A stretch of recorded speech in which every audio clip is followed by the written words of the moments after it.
गुरुद्वारे पर, ठीक वही गुरुद्वारा जहाँ कबीर दास जी और नानक जी मिले थे और उन्होंने तन गुरु नानक प्यारे, तन गुरु नानक जी बाबा, तन गुरु नानक।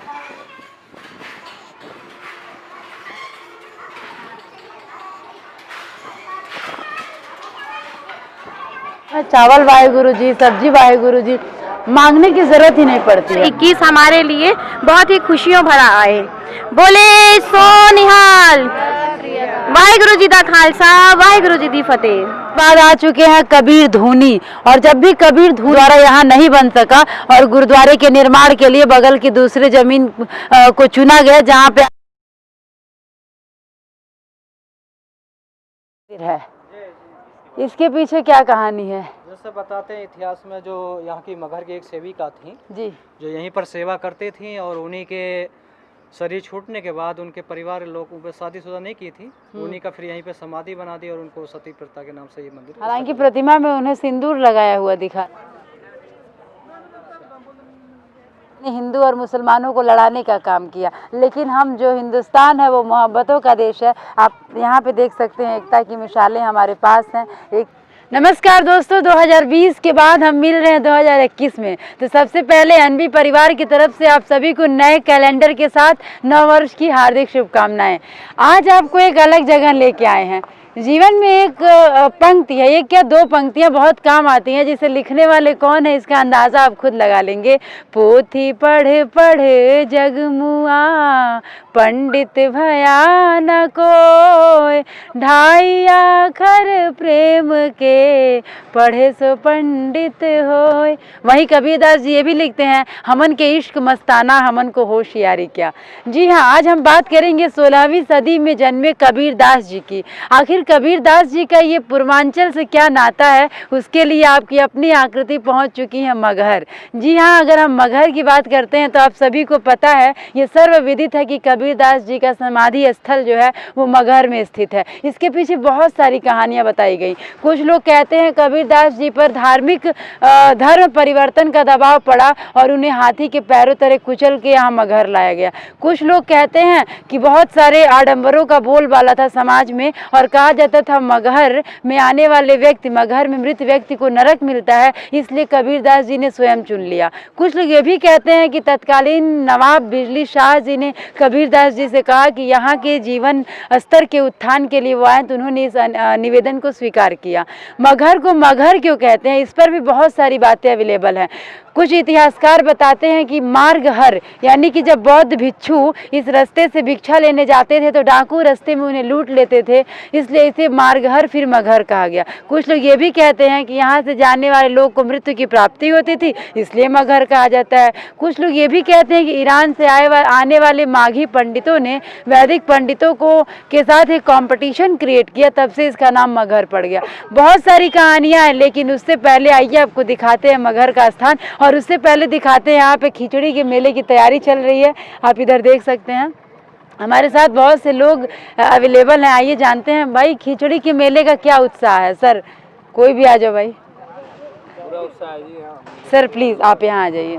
सर आपका नाम क्या है? बद्री कुमार मजदेसिया। तो बद्री जी आपसे जानना चाहेंगे कि ये जो मगहर का खिचड़ी का मेला है ये कब से लग रहा है, आप कब से देख रहे हैं?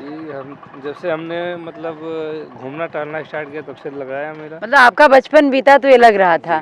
कहाँ कहाँ से लोग आते हैं? ये हम तो गोरखपुर से आए हैं। अच्छा, आप भी आए ही हुए हैं। अच्छा, यहाँ के स्थानीय लोगों का भी भैया लगता है हमेशा यहाँ मेला? बहुत दिनों से लगता है। अच्छा, बहुत कई साल से लगता है।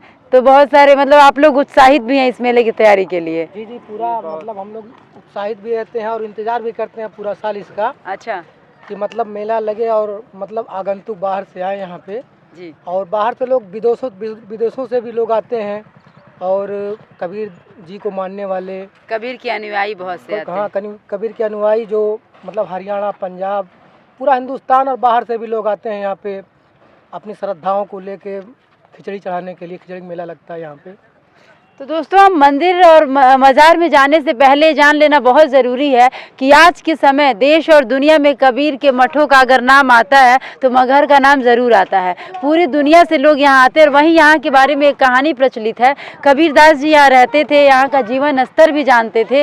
गोरखपुर के कबीर मठ से भी यहाँ का संबंध बताया जाता है। लोग बताते हैं कि उनकी मृत्यु के बाद हिंदू और मुस्लिम वर्ग में झगड़ा हो गया और उन लोगों ने, कुछ लोग कहते हैं उन्होंने शरीर को बांट लिया, कुछ ये भी कहते हैं वहाँ पे 2 फूल मिले और एक जगह मंदिर बन गया, एक जगह मजार बन गया। तो सांप्रदायिक एकता, सांप्रदायिक सौहार्द के लिए भी कबीर मठ अपने आप में विख्यात है। तो आइए चलते हैं उस स्थान की तरफ जहाँ पे कबीर जी का मंदिर स्थित है, मठ स्थित है। उसके बाद आसपास के ताल तलैया और जगहों के बारे में भी आपको दिखाएंगे, लेकिन इसके लिए आपको हमारे साथ बने रहना होगा। आइए चलते हैं। दोस्तों, जैसा कि आपको बताया गया, हम मुख्य स्थल पर आ चुके हैं। आप पीछे लिखा हुआ देख सकते हैं, कबीरदास की समाधि एवं मजार स्थल।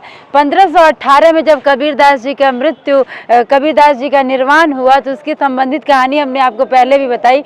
तो आप देख सकते हैं कि मेरे बाएं तरफ मंदिर का मुख्य गेट है और वहाँ पे भी हम आपको ले चलेंगे, और ठीक मेरे दाएं तरफ मज़ार का मुख्य गेट है। और यहाँ पे आज आपको यह सुखद आश्चर्य भी होगा कि मज़ार की देखभाल बिजली शाह जी की पीढ़ियाँ कर रही हैं और उधर मंदिर के लिए भी स्पेसिफिक एक कमेटी का गठन होता है। मगहर के अस्तित्व पर बहुत सारी बातें तो स्पष्ट हैं, लेकिन अभी मगहर की वास्तविक स्थिति क्या है उसके बारे में भी यहाँ के स्थानीय लोग हमसे जुड़ेंगे, लेकिन उसके पहले हम दर्शन करेंगे। आइए चलते हैं पहले मंदिर की तरफ। अगर आप पहले मगहर आए होंगे तो आपको कुछ परिवर्तन देखने को मिलेगा। आप देख सकते हैं इधर अभी जीर्णोद्धार की प्रक्रिया चल रही है। हम लोग जब पहले आते थे तो यहाँ पे बिल्डिंग्स हुआ करते थे और किताबें बिकती थी। तो अभी माननीय मुख्यमंत्री जी के प्रयासों के साथ यहाँ पे कुछ परिवर्तन की बयार बह रही है, लेकिन अभी हम यहाँ पे मंदिर में आ चुके हैं। और यहाँ के मंदिर में आने के साथ एक विशेषता ये है कि यहाँ पे सत्संग भी होता है और हम लोग जब भी आते हैं यहाँ पे गुरबाणी हम लोग सुन के जाते हैं। तो आइए सबसे पहले यहाँ के जो भी महंत हैं उनसे मिलते हैं, फिर बातें करते हैं। हमारे साथ आइए। तो दोस्तों, आप देख सकते हैं लिखा हुआ है, संवत 1456 में जेठी पूनम चंद्र सुवारा, श्री कबीर साहिब का जनहित काशी में अवतारा। इससे उनके जन्म की बात समझ में आती है। तो एक तरफ लिखा हुआ है संवत 1575 मगहर ज्ञान निधाना, माघ सुदी एकादशी तिथि को जग से अंतर ध्याना। तो समझ में आता है कि एकादशी, माघ की एकादशी में कबीर दास जी का निर्वाण हुआ। और आप यहाँ पे देख सकते हैं उनके निर्वाण स्थली पर जो एक मुख्य बिंब यहाँ पर उपस्थित है, जहाँ पर आने वाले श्रद्धालु आप श्रद्धा सुमन अर्पित करते हैं। तो आपका नाम? शांतिदास पुजारी।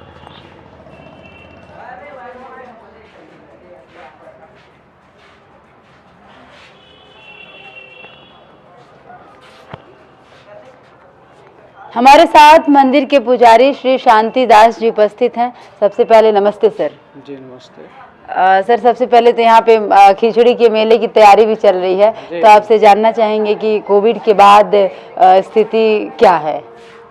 जैसे कोविड के बाद तो यहाँ स्थिति एकदम डाउन है। जिस परिस्थिति से ये विकास चलना चाहिए, योगी जी आए, मोदी जी आए 2018 में कबीर साहब के 500 प्रकट दिवस पर, लेकिन उसके बाद जैसे कि यहाँ पर विकास चलना चाहिए एकदम तेज़ी के साथ, वो नहीं चल रहा। एकदम जो भी काम है एकदम बंद पड़ा है, कोई भी काम प्रोजेक्ट पूरा नहीं हुआ। आप देख रहे हैं मंदिर के आसपास इसको मार्च अप्रैल में ये टूटा था कमरे, लेकिन कोई भी अभी सब ऐसे ही उबड़ खबड़ पड़ा एकदम। जो बाहर के संत लोग या भक्त लोग श्रद्धालु आते हैं वो लोग इस बात की शिकायत करते हैं कि इतना बड़े यहाँ पर योगी जी भी आए, मोदी जी भी आए, लेकिन कोई विकास का कार्य दिखाई नहीं दे रहा। सब काम पेंटिंग में पड़ा है, लेकिन कोई भी तेज़ी के साथ काम नहीं चल पा रहा है। इसलिए सभी लोगों को सामना दिक्कत करना पड़ रहा है। और यह संत निवास था बनने के लिए, वो भी अभी नहीं बन पा रहा। उसमें में रुकने के लिए भक्त लोगों को ठहरने के लिए काफ़ी दिक्कत का सामना करना पड़ता है। और अब खिचड़ी का मेला आ रहा है, जैसे कि मगर महोत्सव जो इस साल नहीं हो रहा, लेकिन गोरखपुर में तो गोरखपुर का मेला हो रहा है। लेकिन योगी सरकार पता नहीं मगर मेले में क्या दिक्कत है जो कि मगर का मेला रोक दिया, और खिचड़ी मेला का अभी भी कोई वो नहीं है कि खिचड़ी मेला समय से हो पाएगा नहीं हो पाएगा, या उसमें जो बाहर के जो झूला या मौत का कुआं वाले कार्यकर्ता लोग आएंगे उनको काम करने देंगे नहीं करने देंगे, अभी कोई समय का कोई पक्का नहीं है। तो हमारे पुजारी जी के अनुसार प्रशासन की तरफ एनबी न्यूज़ ध्यान आकृष्ट करना चाहता है कि मंदिर के जीर्णोद्धार की प्रक्रियाओं में तत्परता लाई जाए और इसी के साथ यहाँ स्थानीय लोगों की जो मांगे हैं उन पर विचार किया जाए। एक चीज़ और सर, यहाँ पे जो लोग भी आते हैं वो लोग अक्सर यहाँ से गुरुबाणी सुन के, कबीर बानी सुन के जाते हैं। हम चाहते हैं हमारे दर्शकों के लिए आपकी तरफ से कुछ निवेदित हो।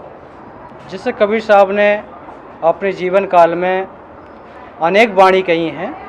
तो कबीर साहब ने मानवता के प्रतीक में एक वाणी कहा कि हिंदू कहूँ तो हो नहीं, मुसलमान भी ना है, पांच तत्व का पुत्रा खेले गए माए। हमारी जो बॉडी बनी है पांच तत्व की बनी है, ना हिंदू है, ना मुस्लिम है, ना सिख ईसाई है। इसलिए जो ये मगर है सदु कबीर साहब का, यहाँ पर एक मानवता के प्रतीक है, जो कि जो दोनों रीति रिवाज के अनुसार सदु कबीर साहब का समाधि भी बनाया गया, मजारी बनाया गया है।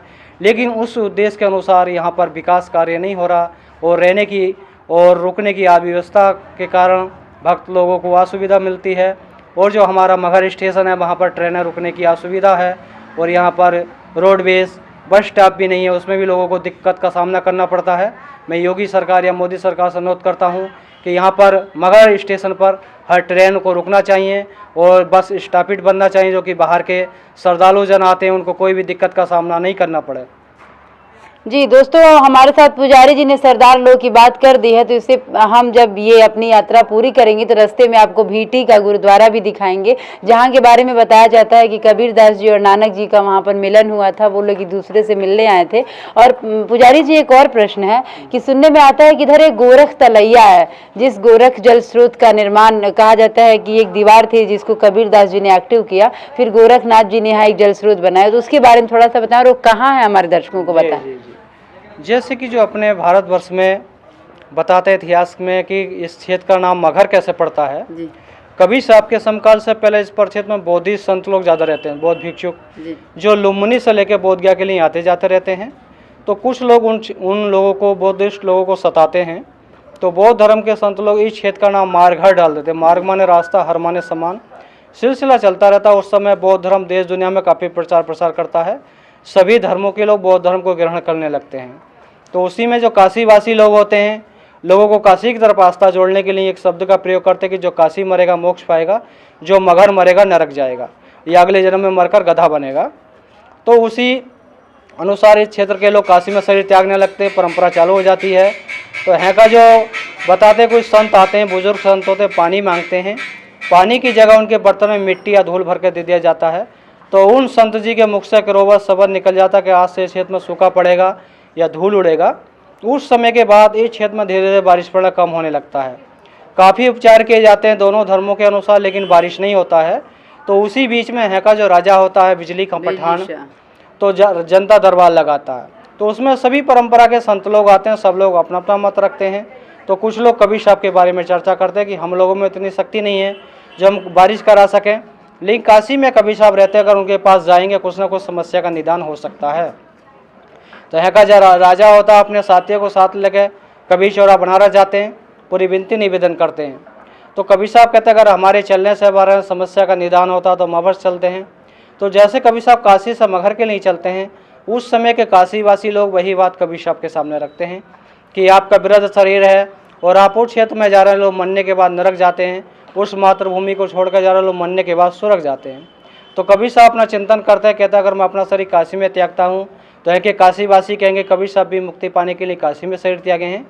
तो कबीर साहब वहाँ पर एक वाणी बोलते हैं काशीवासियों को समझाने के लिए, क्या काशी क्या ऊसर मगर, जो हृदय राम बसो हो मोरा, जो काशी तजे कबीरा तो रामी कौन नहीं हो रहा।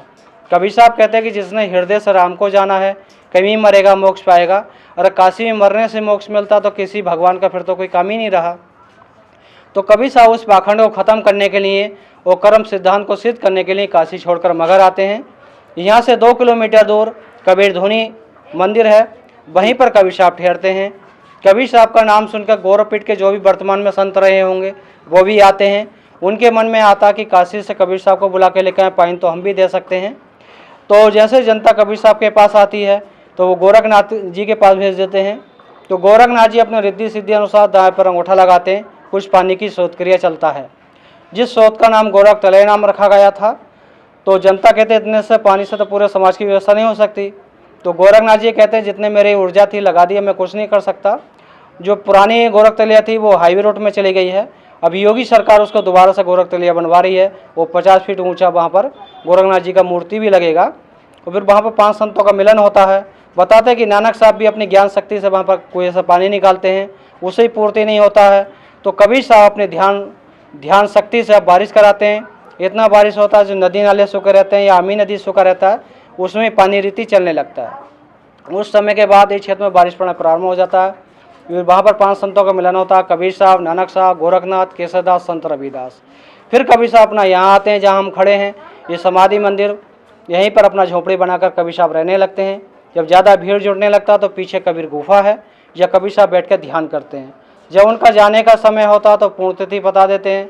जो भी महापुरुष होते हैं अपनी ज्ञान शक्ति से अपने सब जान लेते हैं, तो कबीर साहब भी बता देते हैं। उस तिथि पे बनारस के राजा को पता चलता, वो भी आ जाते हैं। बिजली खां पठान को पता चलता, वो भी आते हैं। और अन्य संत लोग, भक्त लोग भी उपस्थित होते हैं। कबीर साहब कहते हैं जब तक झोंपड़ी के अंदर से आवाज़ आता रहे, जब तक झोंपड़ी नहीं खोल के देखना, आवाज़ आना बंद हो जाए तो झोंपड़ी खोल कर देख लेना। ऐसे ही होता है। दोनों समाज के राजा और भक्त लोग शांत अवस्था में बैठे रहते हैं। कबीर साहब अंदर चले जाते हैं। जब तक लोगों को लगता है कबीर साहब जीवित हैं, कोई विचार नहीं किया जाता। जब लोगों को लगता है कबीर साहब चले गए तो खोलने का विचार किया जाता है। तो खोलने से पहले ही दोनों धर्मों में उनके देह संस्कार को लेकर विवाद खड़ा हो जाता है। हिंदू राजा कहते हैं कि हमारी परंपरा के संत थे, हम इनको समाधि दे के मंदिर बनाएंगे। मुस्लिम राजा कहते हैं नहीं, हमारी परंपरा के संत थे, हम इनको काशी से मगहर लेकर आएँ, हम इनको दफना के मजार बनाएंगे। यही विवाद दोनों में चलता रहता है। फिर निर्णय निकलता है जो युद्ध में जीतेगा वही अपने धर्मानुसार उनका देह संस्कार करेगा। तो ऐसी बात आती है, दोनों समाज के राजा आमने सामने तलवार लेकर तैयार हो जाते हैं। तो उसी परिस्थिति में बताते हैं, आकाशवाणी होता है, खोलो पर्दा है नहीं मुर्दा, युद्ध मिथ्या तुम कर डाली, सुन के वाणी अचर निशानी, देख निशानी कर डाली, रोबे परवीना हतमत चीना। जब आकाशवाणी होता तो दो लोग विमर्श करते हैं, भाई अब झगड़ा बात को करेंगे, पहले झोंपड़ी खोल कर देखते हैं। झोंपड़ी खोलते हैं तो उसकी जगह फूल और चादर मिलता है, शरीर नहीं मिलता। उसी का दोनों लोग बंटवारा करके हिंदू रीति रिवाज के अनुसार वीर सिंह वगैरह समाधि मंदिर स्थापित करते हैं। मुस्लिम रीति रिवाज के अनुसार बिजली का पठान मजार स्थापित करते हैं। इस तरीके से दोनों लोगों का झगड़ा खत्म हो जाता है। एक ऐसे महापुरुष हैं पूरे वर्ल्ड में, एक ही महापुरुष की 2 समाधि को पूरे वर्ल्ड में कहीं भी नहीं मिलेंगी। इसलिए ये मगहर जो है मानवता के प्रतीक है और एक ज्ञान के प्रतीक है। अपनी आत्मा शक्ति से आदमी कुछ भी प्राप्त कर सकता है। इसलिए कबीर साहब कहते हैं, ये मन निर्मल भयो जैसे गंगा नीर, पाछे पाछे हरि फिरे कहत कबीर कबीर। कबीर साहब कहते हैं हरि को पूरे संसार में ढूंढोगे कहीं नहीं मिलेगा, लेकिन अपने मन को निर्मल करोगे तो वो हरि आपको ढूंढने के लिए आएगा। सर ये कबीर गुफा कहाँ है, जस्ट पीछे दिखाएंगे हम लोग?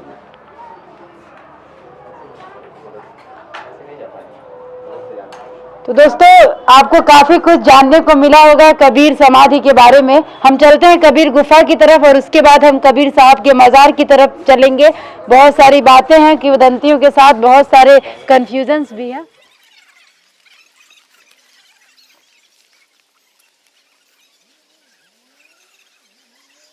दोस्तों हम आ चुके हैं कबीर गुफा की तरफ। उससे पहले एक बहुत महत्वपूर्ण बोर्ड आप देख सकते हैं।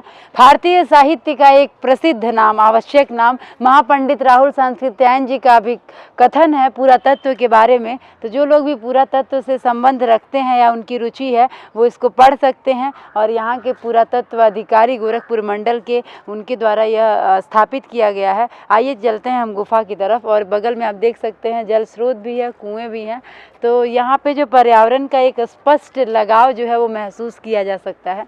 इसके बाद हम मज़ार की तरफ बढ़ेंगे और हमारे साथ अनुज जी हैं जो यहाँ के पुस्तकालय के बारे में भी बताएंगे। इसका पुराना रास्ता, हम पुराने रास्ते की तरफ बढ़ रहे हैं गुफा के।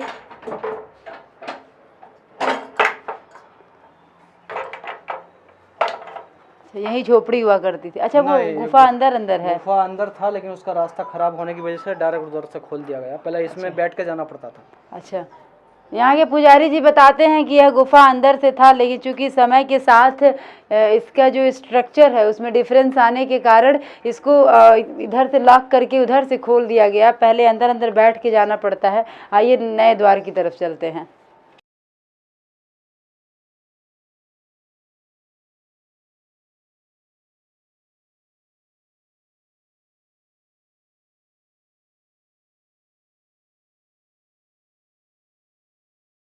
आप देख सकते हैं हम गुफा में नीचे उतर रहे हैं और जो पर्यटक यहाँ पे आना चाहते हैं उनके लिए बहुत इंटरेस्टिंग होने वाला है। बहुत ही सुंदर तरह से यहाँ पर कबीर दास जी की एक सुंदर सी प्रतिमा है जहाँ पर वो ध्यान किया करते थे। आप देख सकते हैं कबीर के राम और अवध के राम पर अक्सर बातें होती है और हम प्रवेश द्वार के बाद हम बाहर की तरफ निकल रहे हैं।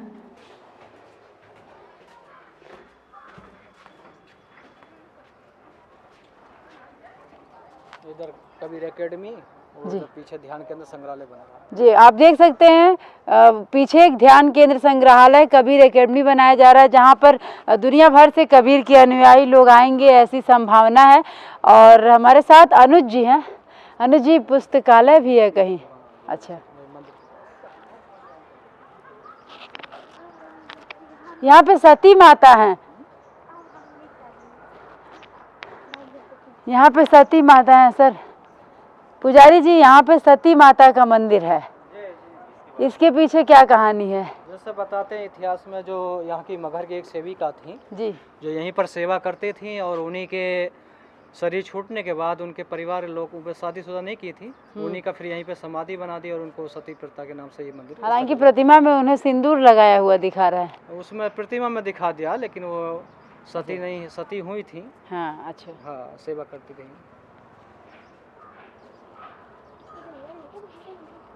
सती शब्द के साथ भी बहुत सारे विवाद जुड़े हुए हैं। एक तरफ कहा जाता है सती जो पति की सतो भाव से सेवा करे। कुछ समय के बाद जब आडंबरों का प्रचलन हुआ तो लोगों ने कहा जो पति के चिता पर कूद जाए वो सती है। हालांकि सती शब्द का संबंध हमेशा से जीवित जीवटता से रही है। आडंबरों ने अपने स्थान लिया और उसे हटाया भी गया। आइए चलते हैं पुस्तकालय की तरफ।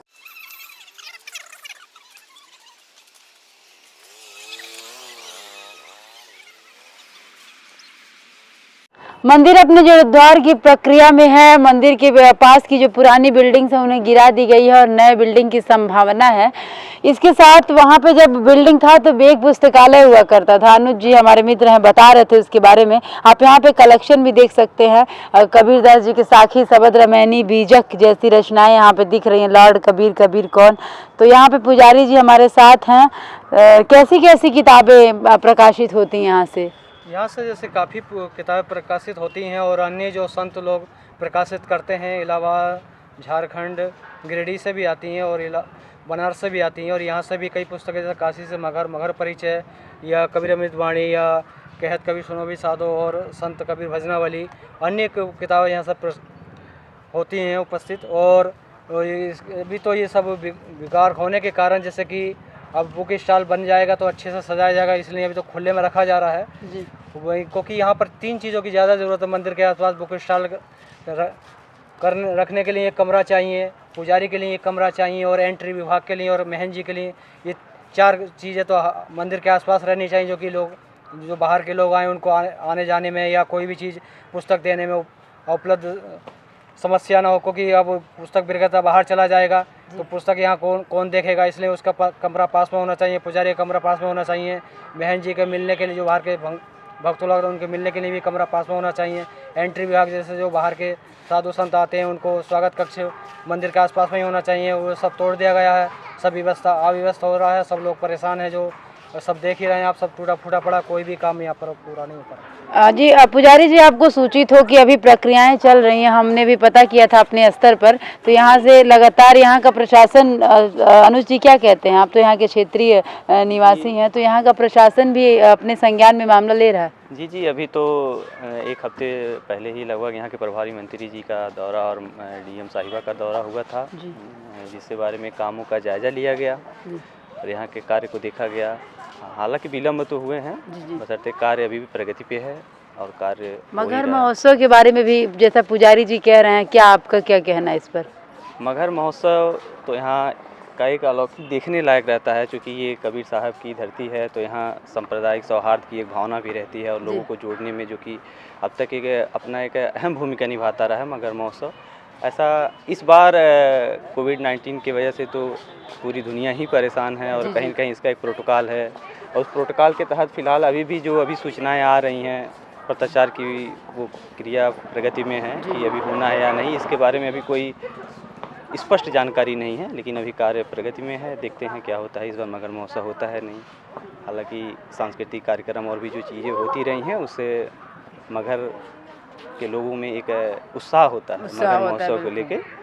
तो देखते हैं क्या होता है, अभी स्पष्ट जानकारी तो अभी नहीं कह सकते जी। यहाँ पे मैं देख रही हूँ कि किताबों में सबसे अधिक एक नाम अभिलाष दास देखने को मिल रहा है, तो एक इंटरेस्ट डेवलप होता है। पुजारी जी आपसे निवेदन है, बताएं कि अभिलाष दास जी कौन है जिनकी सर्वाधिक किताबें इंस्टॉल पे देखने को मिल रही है।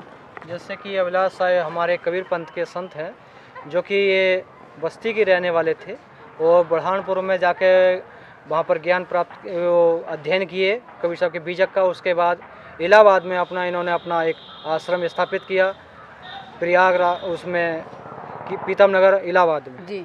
उन्होंने काफ़ी कम से कम 125-30 किताबें उन्होंने अपने जीवन काल में लिखी और अब उनका 2012 में शरीर पूरा हो चुका है। यहाँ पे काफ़ी चीज़ें बिक रही हैं, आइए एक नज़र डालते हैं। अलग अलग तरह के माले, और इस डिब्बे में क्या है? हाँ, अच्छा, कबीर दास जी का बैज है। तो अब चलते हैं मज़ार की तरफ। जब भी कबीर दास जी को याद किया जाता है, लोग कहते हैं हमन के इश्क मस्ताना, हमन को होशियारी क्या। तो कबीर दास जी कितने मस्ताने रहे, इसका प्रमाण आप देख सकते हैं। उनके जाने के बाद एक ही परिसर में एक तरफ मंदिर है और दूसरी तरफ मज़ार, जहाँ पे हम आ चुके हैं। दोस्तों, बताया जाता है कि बिजली शाह जी ने इन्हें यहाँ पर लाया। हम मज़ार को देखने के बाद हम चलेंगे बिजली शाह जी के मकबरे की तरफ, और उनके कबीर दास जी के पुत्र कमाल का भी मकबरा यहाँ पर है। लेकिन उससे पहले आइए चलते हैं गुफा की तरफ, मज़ार की तरफ। यहाँ पे बहुत सारे श्रद्धालु हैं, आइए जानते हैं लोग कहाँ से आए हैं। हाँ, बोलना चाहेंगी मैम? बता दीजिए कहाँ से आए कविता को दर्शन करने के लिए। नमस्ते मैम, कहाँ से आई हैं आप? सियापार से। ये कहाँ पे है? सियापार है, इधर ही हाल्ट अच्छा। सियापार हाल्ट के बगल में। तो आज नए साल पे आई हैं कि हमेशा आती हैं? नए साल पे आए हैं। अच्छा, बहुत धन्यवाद। दोस्तों, लोग अपने उत्सवों को मनाने में कोई कसर नहीं छोड़ते, और यही भारत की खूबसूरती है। हर सेलिब्रेशंस को हम फील करते हैं, वो सेलिब्रेशन कहीं से भी आया हो, हमने उसे अपना बना लिया।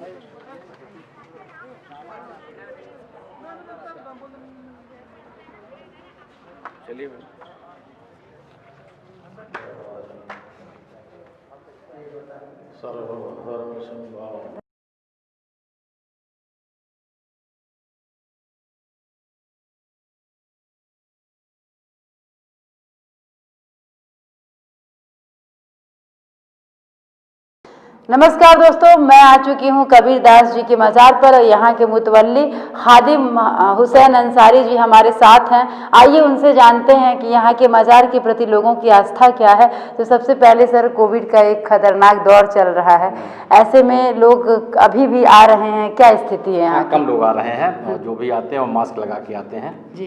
बहुत कम लोग आते हैं जब से कोविड चला है। सर, यहाँ पे लोगों की आस्था क्या है? आस्था यहाँ पे जैसे पहले थी वैसे आज भी आस्था है। यहाँ आज भी मनौतियाँ पूरी होती हैं, लोग आते हैं, श्रद्धा की दृष्टि से आते हैं, पर्यटक की दृष्टि से कम आते हैं, और एक आध्यात्मिक दृष्टि से ज़्यादा आते हैं। सर, आपकी काफ़ी लेख गूगल पर भी अवेलेबल हैं, अलग अलग जगहों पर आप कबीर मज़ार के बारे में आप लिखते नज़र आते हैं। मगहर पर नाम के विवाद पर आप पुष्टि भी करते नज़र आते हैं। तो अपना एक फीडबैक दें हमारे दर्शकों को। तो सबसे पहले सर, मगहर को लेके कई सारी मान्यताएं हैं। कबीर दास जी यहाँ पर आए, उसके प्रति कई मान्यताएं, तो आप सबसे अधिक किस मान्यता पर विश्वास करते हैं? कबीर दास जी जो यहाँ पे आए तो ये मगहर जो है मार्ग हरि है जी। यहाँ से कबीर साहब ने बताया कि यहाँ से रास्ता हरि तक जाता है, और लोगों का ये कहना था, पहले किंवदंतियाँ थी कि ये डकैतों और लुटेरों का अड्डा था, ये मार्ग हरि है, मार्ग हर है, यानी मार्ग यहाँ जिस रास्ते से जो जाता है उसको हर लिया जाता है। लोग उसको छिनौती करते हैं, डकैती डालते हैं, लेकिन ये विडम्बना थी केवल। यहाँ से मार्ग हरि तक जाता है। कबीर साहब एक एकता के प्रतीक और समाज सेवक थे, और इन्होंने हिंदू मुस्लिम भाईचारे के एकता को बनाए रखा। इस परंपरा को आज भी कायम रखा गया है। सर, बताया जाता है कि जो भी लोग यहाँ पे देखभाल करते हैं उनका संबंध बिजली शाह जी के घराने से है, तो आपका भी है सर? जी जी जी, बिजली शाह जो हमारे पूर्वज थे, नवाब अली बिजली शाह उनका नाम था, नवाब नहीं थे, क्योंकि अगर नवाब अगर होते तो हमारा उस तरह का एक खंडहर मकान नहीं होता, और वो नवाबी किला होता, और उनकी मजार बगल में ही सामने बनी हुई है जी। हाँ जी, हम उन्हीं के वंशज हैं। अच्छा, आप उन्हीं के वंशज हैं। अच्छा, एक बात और पूछना चाहेंगे सर, जैसा कि कुछ लोग कहते हैं कि ये जो मंदिर मस्जिद है ये एकता बाहर से देखने भर का है, और यहाँ पे आपने क्या इस क्षेत्रीय स्तर पे महसूस किया है? क्योंकि भारत के बारे में तो पूरी दुनिया कहती है यहाँ पे लोग एक होके रहते हैं, तो आप क्या कहना चाहेंगे, यहाँ पर क्या स्थिति है? यहाँ तो कबीर को मानने वाले पूरे विश्व में हैं, जी। लेकिन कबीर की मानने वाले बहुत बिरले ही लोग हैं जी।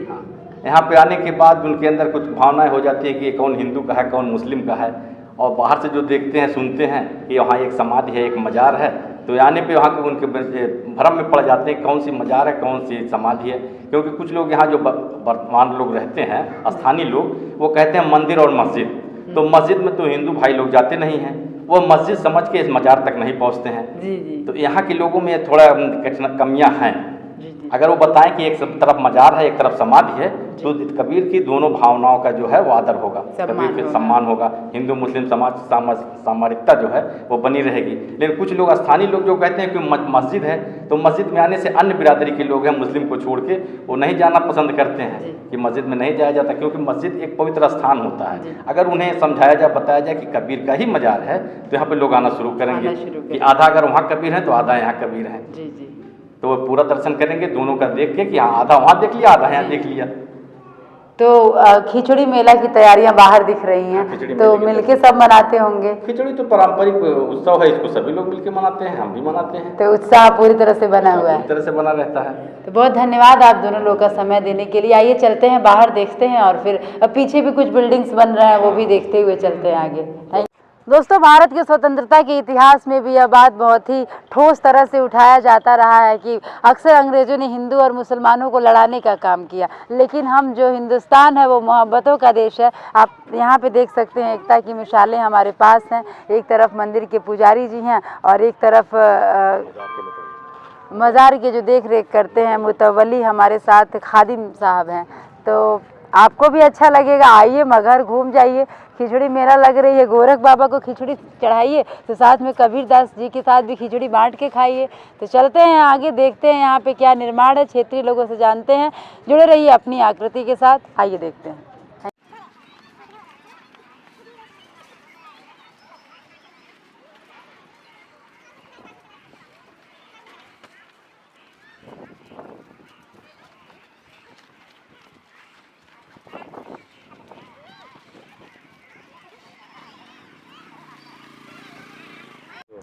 वक्त की सीढ़ियों पर बैठे हुए हर व्यक्ति अपने आप में कबीर ढूंढता है।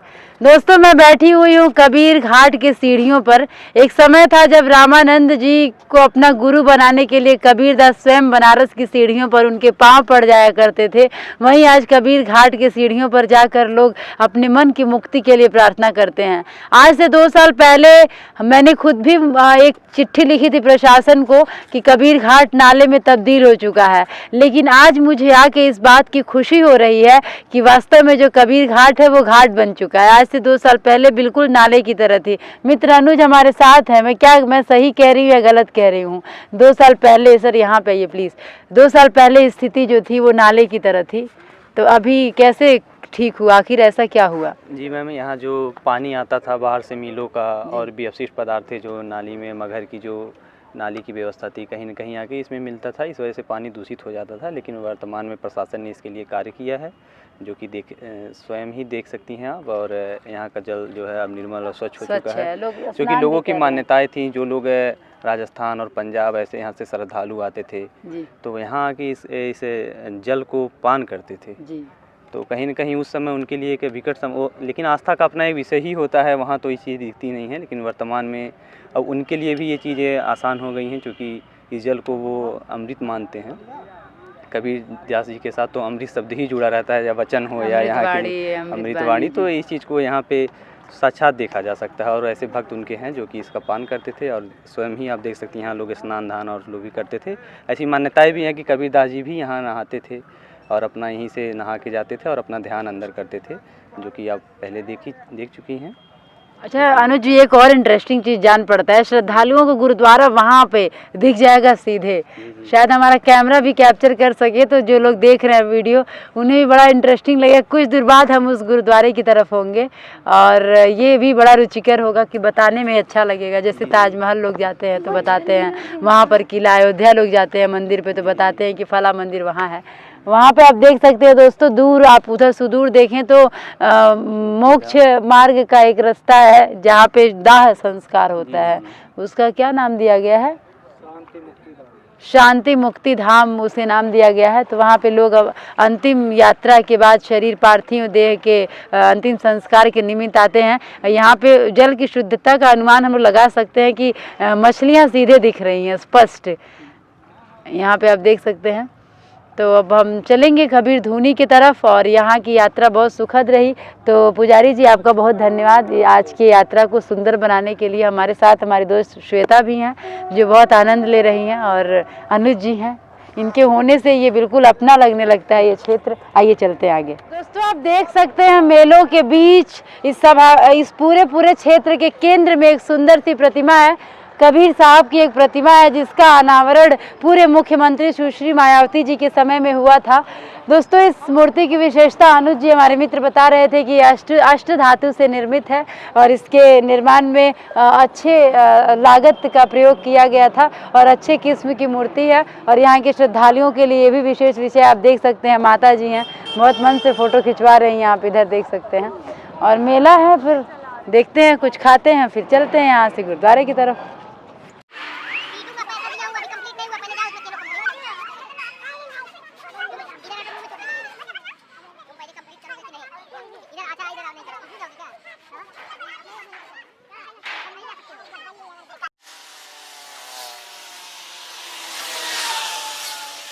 नमस्ते दोस्तों, तो फिर आपने आज कबीर के बारे में बहुत कुछ जाना, मगहर के बारे में। उसी क्रम में हम हाईवे पे आ चुके हैं गुरुद्वारे पर, ठीक वही गुरुद्वारा जहां कबीर दास जी और नानक जी मिले थे और उन्होंने जनता के मुद्दों पर मंथन किया था। बैकग्राउंड आप म्यूजिक भी सुन सकते हैं। जी हाँ, कबीरवाणी चल रही है, जैसा कि गुरुद्वारे की अपनी रीति है, गुरुद्वारे का कल्चर है और नीचे लंगर भी चल रहा है। तो आइए चलिए जानते हैं यहाँ के जो भी महंत हैं, गुरुद्वारे के जो साहब हैं, उनसे यहाँ का इतिहास जानते हैं और इसी के साथ लंगर चखते हैं और देखते हैं गुरुद्वारे के अंदर की सुंदरता। आइए अपनी आकृति के साथ।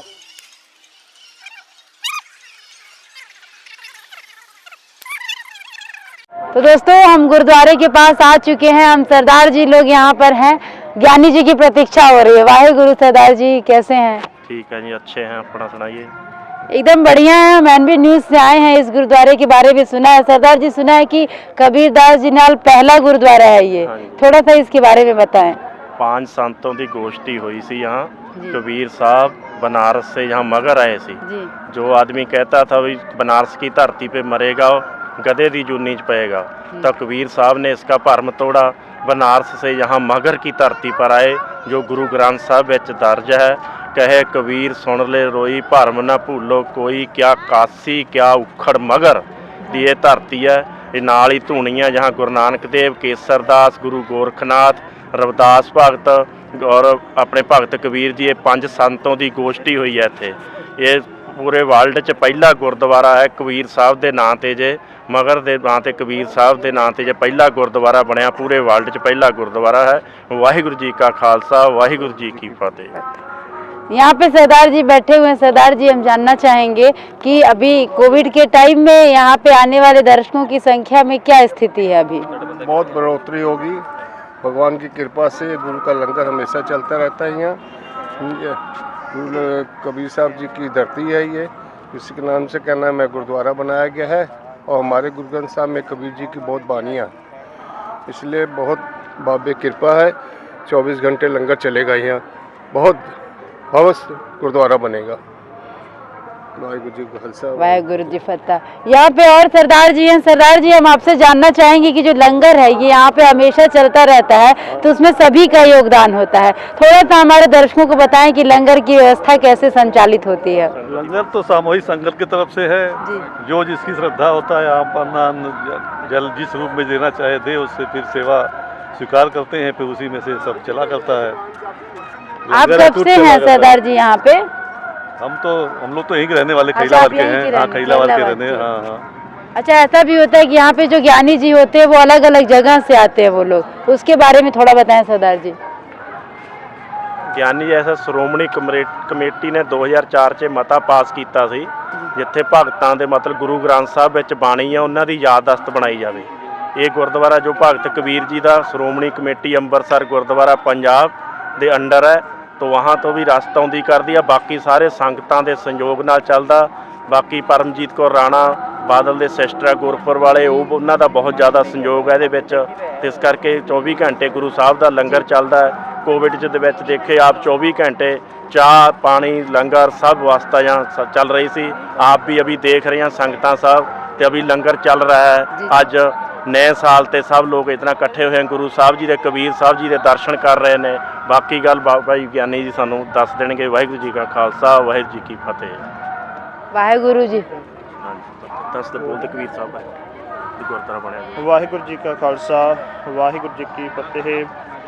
ये पावन पवित्र स्थान भगत कबीर साहब जी जिन्हों की गुरबानी धन धन श्री गुरु ग्रंथ साहब जी में शामिल है। जो भी इस स्थान ते जितने भी गुरु नानक नाम सिख संगत दर्शन करन आउंदे आ, इस पावन पवित्र स्थान ते हाज़रियां भरदे हैं। उत्थे भगत कबीर साहब जी नूं भी नमस्कार करते हैं। ये पावन स्थान उन्हां दी याद दे विच उस समय जदों भगत कबीर साहब जी का गुरबाणी का फरमान है, क्या काशी क्या ऊखर मगहर राम रिदे जा होई, इस वो पावन स्थान नूं भाग लाए हैं जिथे इनू एक कलरेठी धरती कहा जाता सी। इत्थे कोई वसों नहीं सी। भगत कबीर साहब जी का जो अंतला समा है इस पावन धरती उपर गुजरिया, अते उन्हां दी अकाल चलाने तो बाद जिथे उन्हां दे याद दे विच मंदिर भी बनाए गए हैं और मस्जिद भी बनाई गई है। उत्थे ही गुरुद्वारा साहब भी सुशोभित है। जितनियां भी संगतां पटना साहब में जांदियां हैं और वापस आते हुए इस स्थान में दर्शन करदियां हैं और इस स्थान पे 24 घंटे गुरु का लंगर चल रहा है। जो भी संगत आउंदे हैं जहाँ साडे गाड़ियां वाले जो ड्राइवर वीर हैं वो इत्थे आण के प्रशादा छकते हैं। अज नवें साल वाले दिन की आरंभता के वास्ते सुख शांति वास्ते इस पावन स्थान से श्री सुखमनी साहिब गुरबाणी के जाप होए, उपरंत विचारा हुई, उपरंत गुरु का लंगर अटुट वरत रहा है। वाहिगुरू जी का खालसा, वाहिगुरू जी की फतेह। बहुत धन्यवाद ज्ञानी जी, सरदार जी। तो दोस्तों आपको एक बात समझ में आई होगी बातचीत से कि जहाँ कबीरदास जी के नाम पर मंदिर है, मज़ार है, वहीं गुरुद्वारा भी, और इस गुरुद्वारा में कबीरदास जी के पद भी शामिल किए गए हैं। जहाँ नानक जी के लिखे सूक्तियाँ हैं, उनकी रचनाएं हैं, वहीं कबीरदास जी के पदों को भी उतना ही महत्व दिया गया है। आइए देखते हैं, हमारी कुछ साथी बहनें हैं जो लंगर के निर्माण में व्यस्त हैं। आइए चलते हैं, उनका उत्साह जानते हैं। सर जाएं।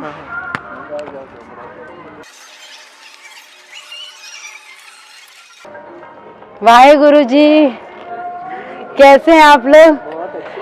ये मिलके बना रहे हैं, कैसा लगता है? इतने मतलब मजे में मिलके बना रहे हैं। उनकी कृपा है, बनवा रहे हैं, तो बना रहे हैं, कोई कुछ कर नहीं सकता। सब मिलके आते हैं, जिसको जो इच्छा रहती है वो करता है। क्यों नहीं कर सकते? बिल्कुल, तो सेवा है, कोई भी करे, कोई मना थोड़ी। आप लोग यहीं आसपास रहते हैं? खलीलाबाद से। आज नए साल पे सब इकट्ठे हुए हैं। अच्छा, आप लोग गीत भी गाती हैं कुछ? वाहेगुरु का कुछ शब्द याद है? कुछ थोड़ा सुना दो। ये सुनाएगी बेटी, शब्द सुना दो। शब्द सुना। नानक प्यारे तन गुरु नानक प्यारे तन गुरु नानक जी बाबा, तन गुरु नानक जी बाबा। गुरु नानक प्यारे तन गुरु नानक प्यारे तन गुरु नानक जी बाबा, तन गुरु नानक जी बाबा। सूखी खेती प्यारे, सूखी खेती प्यारे, हरी कीती जी बाबा, हरी कीती जी बाबा। तन गुरु नानक प्यारे, तन गुरु नानक प्यारे, तन गुरु नानक जी बाबा, तन गुरु नानक जी बाबा। वली कंधारी प्यारे वली कंधारी प्यारे मान गवाया जी बाबा मान गवाया जी बाबा पानी छम छम प्यारे पानी छम छम प्यारे करदा आया जी बाबा करदा आया जी बाबा तन गुरु नानक प्यारे तन गुरु नानक प्यारे तन गुरु नानक जी बाबा तन गुरु नानक जी बाबा सच्चा सौदा प्यारे सच्चा सौदा प्यारे तू सा कीता जी बाबा तू सा कीता जी बाबा पिता कालू प्यारे पिता कालू प्यारे चपेड़ा मरिया जी बाबा चपेड़ा मरिया जी बाबा तन गुरु नानक प्यारे तन गुरु नानक प्यारे तन गुरु नानक जी बाबा तन गुरु नानक जी बाबा। Thank you. क्या नाम बाबू आपका?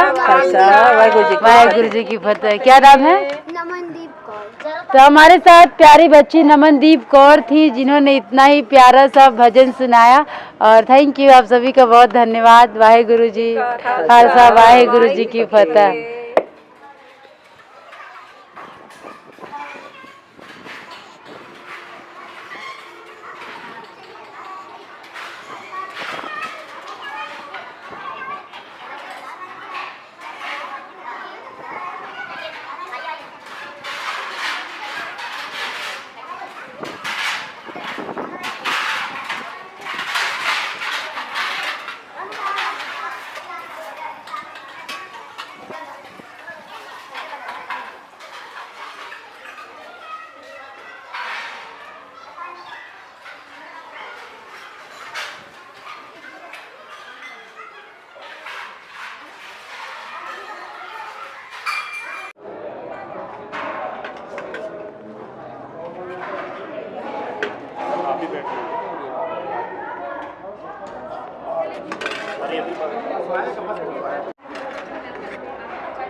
मीठा चावल है दोस्तों, बहुत ही स्वादिष्ट है और जितना सुंदर दिखने में लग रहा है उतना ही मन से बनाया गया है। और यहाँ पे सबसे अच्छी परंपरा है खाना चलाने की। यहाँ पे खाना देते समय चावल वाहेगुरु जी, सब्जी वाहेगुरु जी, मांगने की ज़रूरत ही नहीं पड़ती है। और आप देख सकते हैं कि एक कम्युनिटी किचन जो दुनिया भर में कॉन्सेप्ट है वो इन्हीं लोगों की एक तरह से देन है। ये भारतीय संस्कृति की देन है कि सब मिलके बनाते हैं, मिलके खाते हैं और बहुत ही स्वादिष्ट खाना है और बहुत ही मन से बनाया गया है। बहुत मज़ा आने वाला है। आप आइए, मगहर घूमिए, ये गुरुद्वारा घूमिए और धूनी मंदिर घूमिए, मन खुश हो जाने वाला है। Thank you. तो जैसा दोस्तों हम सभी जानते हैं गुरुद्वारे की संरचना ही अपने आप में विशेष होती है। एंट्री के समय यहाँ पे पैर धोने की व्यवस्था होती है और हमेशा मत्था ढक के जाया जाता है और यहाँ से फिर हम स्वच्छ होके दर्शन के निमित्त आगे बढ़ते हैं।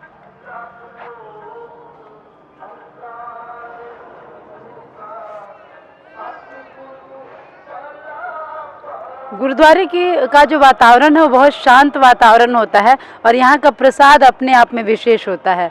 आइए दर्शन करते हैं आपके साथ।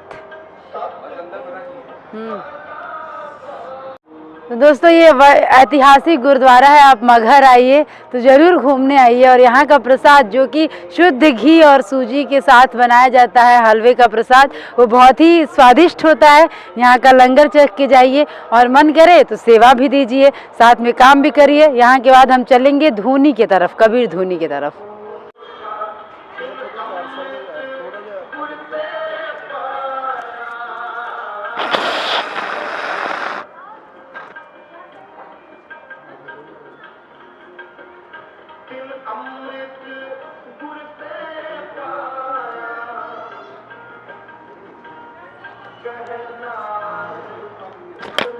साथियों, नए वर्ष का उत्साह बच्चों के साथ देखने को आप महसूस कर सकते हैं और इसी के साथ आज बच्चे नया साल मनाने गुरुद्वारे आए हैं। कैसे हो बच्चा, क्या नाम है? दिलप्रीत कौर। दिलप्रीत, आज आप न्यू ईयर मनाने आई हैं? यस। कैसा लग रहा है? बहुत अच्छा। क्या क्या आपने खाया? लंगर। अच्छा, लंगर कैसा था? लंगर चखा? हाँ। कैसा लगा? बहुत अच्छा। और क्या क्या मस्ती की यहाँ पे? और भी आपके दोस्त क्या हैं? और आपके साथ कौन कौन है? मेरा भाई। कहाँ? हेलो, आजा भाई। क्या नाम है आपका? पास आ जाइए। क्या नाम है आपका? अंश अरोड़ा। कैसा लग रहा है? घूमने आए हो? हाँ हाँ। कब से आते हो यहाँ पे, इस गुरुद्वारे पे? अभी तो जब से बना था तब से तो आ ही रहे हैं बार, मतलब कि अभी न्यू ईयर बनाने आए इस बार। अच्छा। हाँ। तो दोस्तों, इन बच्चों के उत्साह से आप समझ सकते हैं कि बच्चे अपने दिन को स्पेशल बनाने के लिए उन्होंने इस गुरुद्वारे की तरफ वो आए हुए हैं। तो आप भी अपने दिन को स्पेशल बनाने के लिए आना मत भूलिए। यहाँ पे बच्चों की मम्मियाँ भी हैं। चाची जी, कैसा लग रहा है आपको? बोले सोनिहाल जी, कैसा लग रहा है आपको? बहुत अच्छा लग रहा है। हर साल हम लोग यहाँ पे आते हैं नया साल मनाने के लिए, और बस ये कहना चाहेंगे कि सब भगवान से यही प्रार्थना करते हैं सबका न्यू ईयर बहुत ही अच्छे से हो, सबको बहुत खुशियाँ मिले, सब बहुत खुश रहें। ये 2021 हमारे लिए बहुत ही खुशियों भरा आए। बोले सोनिहाल। वाहिगुरु जी दा खालसा, वाहिगुरु जी दी फतेह। तो हमारे साथ एक प्यारा सा बच्चा समर्थ है। समर्थ, कैसा लग रहा है यहाँ पे आके? आम अच्छा। क्या क्या किया आपने अभी तक? आम खाया है और ऊपर जाके मत्था टेका है। वो मत्था टेकने के बाद जो प्रसाद मिलता है वो कैसा लग रहा है? बहुत अच्छा। बहुत अच्छा लगता है। और आपके साथ कौन कौन घूमने हैं? कौन कौन है? दिव्या दीदी, वन्ना दीदी, दादी, दादू और मम्मा एंड पापा। तो समर्थ, आप एक बार एनबी फैमिली को बोलो हैप्पी न्यू ईयर। सबके लिए बोलो हैप्पी न्यू ईयर। मिलके सब बोलते हैं happy new year. Happy new year. Happy new year. तो गाइस, जो लोग भी देख रहे हैं उनको नया साल बहुत ही मुबारक हो और आने वाला साल आपके जीवन को खुशियों से भर दे, ऐसी एनबी परिवार की कामना है। जुड़े रहिए एनबी फैमिली के साथ, अपनी आकृति के साथ। फिर मुलाकात होगी हमारे कबीर धूनी की तरफ। तब तक के लिए चलते हैं। तो दोस्तों, हम गुरुद्वारे के बाद आ चुके हैं कबीर धूनी। और जब भी कबीर धूनी की बात आती है तो गोरखपुर की भी एक धूनी याद आती है, लेकिन उसके लिए आपको अपने आकृति के साथ बने रहना होगा नई चीज़ों के लिए। यहाँ के इतिहास के बारे में बात करें तो दोस्तों, जैसा कि सर्वविदित है कि 5 संतों का मिलन हुआ, सबने मिल के यहाँ के जल संकट के लिए प्रार्थना की। गोरक्षनाथ जी ने भी की और कबीरदास जी ने भी की। उसी धूनी के ध्यान का जो स्थल है वो यही स्थल है जहाँ पे 5 संतों का समागम हुआ। स्थान की कमी के कारण गुरुद्वारा यहाँ नहीं बन सका और गुरुद्वारे के निर्माण के लिए बगल की दूसरी जमीन को चुना गया जहाँ पे आज गुरुद्वारा स्थित है। गोरख तलैया की जो हम बात कर रहे थे, उस गोरख तलैया का संबंध भी इसी स्थान से है। कुछ लोग कहते हैं कि वो हाईवे में चली गई, कुछ लोग कहते हैं कि अब उसका अस्तित्व नहीं रहा। यहाँ के बारे में बहुत सी दिलचस्प बातें हैं। गोरख तलैया के साथ यहाँ पे एक कबीर धूनी वाटिका भी हुआ करती थी। विकास के जद्दोजहद में जिसका 2/3 ध्वस्त हो चुका है। खैर, ये मंदिर अभी भी पुनर्निर्माण का राह जो रही है और प्रशासन से निवेदन है कि यहाँ पे थोड़ा सा सुंदरीकरण पे ध्यान दिया जाए। और यहाँ पे बहुत ही सुंदर सा कुंड भी आप देख सकते हैं और पास में एक सुंदर सा इनार भी है। तो यहाँ पर एक चीज़ बहुत विशेष है मगहर आने में, अनुज जी, यहाँ पे बहुत सारे वाटर रिसोर्सेज मिले। साथ में पुजारी जी हैं आप। अच्छा, तो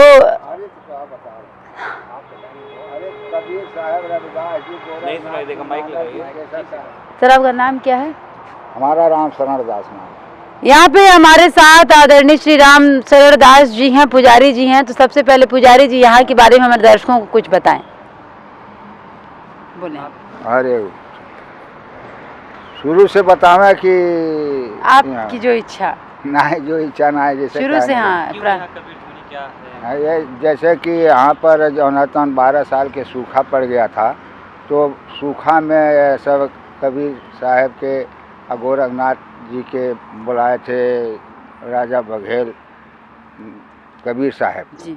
और यहाँ के बिजली खां बुलाए थे गोरखनाथ जी को इस पानी बरसाने के लिए। जनता बहुत परेशान हो गया था, तो इसलिए जब सब लोग यहाँ जुटे, कबीर साहब, रविदास जी, गोरखनाथ, गुरु नानक जी, केसर साहब यहाँ रहते थे झोपड़ी डाल के, तो यहाँ पर आए तो जो है अपना पैर से दावे गोरखनाथ जी जल निकला तलाइया हुआ। उसके बाद जो है साहब एक आमी नदी मंगाए यहाँ पर। उसके बाद जो है फिर भी ये जो है सब लोग सब संगत अपना यहाँ किए, भजन किए, भाव किए, गोरखनाथ से या साहब से यहीं पर सब कुछ वार्ता है। तो दोस्तों जैसा कि पुजारी जी के अनुसार आमी नदी को एक तरह से ध्यान के अनुसार न्योता दिया गया था। ये वही देश है जहाँ गंगा जी उतारी जाती हैं, तो ये वो गोरखपुर है जहाँ पे आमी नदी को भी ध्यान और तपोबल के आधार पर, तपोबल के बलबूते यहाँ पर आमी नदी को उतार दिया जाता है। हमारे वहाँ विवाह में एक गीत गाया जाता है, अगर ढूंढिया में मगर बाबा हो, ढूंढिया अवध में बिया हो, बाबा ढूंढी दिया एक सुंदर बरबुतवा हो, बर के चलनिया सुघार हो। तो जिससे पता चलता है कि मगहर का अस्तित्व तो बहुत ही पुराना है, क्योंकि इसने अपना स्थान लोक गीतों में सुनिश्चित किया है, आस्था में सुनिश्चित किया है, प्रेम में सुनिश्चित किया है। मैं पुनः कहूँगी, पोथी पढ़ पढ़ जगमुआ, पंडित भया न कोई, ढाई आखर प्रेम के पढ़े सो पंडित होए। तो दोस्तों बने रहिए एनबी न्यूज़ के साथ, बिल्कुल बने रहिए एनबी न्यूज़ के साथ। अगले सरप्राइज के लिए, अगले वीडियो के लिए फिर आपको चौंकाएंगे, अगला वीडियो लेकर आएंगे आपकी अपनी आकृति। Thank you for being here और शेयर करना मत भूलिएगा, क्योंकि अपनी संस्कृति अपना धरोहर है। बहुत बहुत धन्यवाद।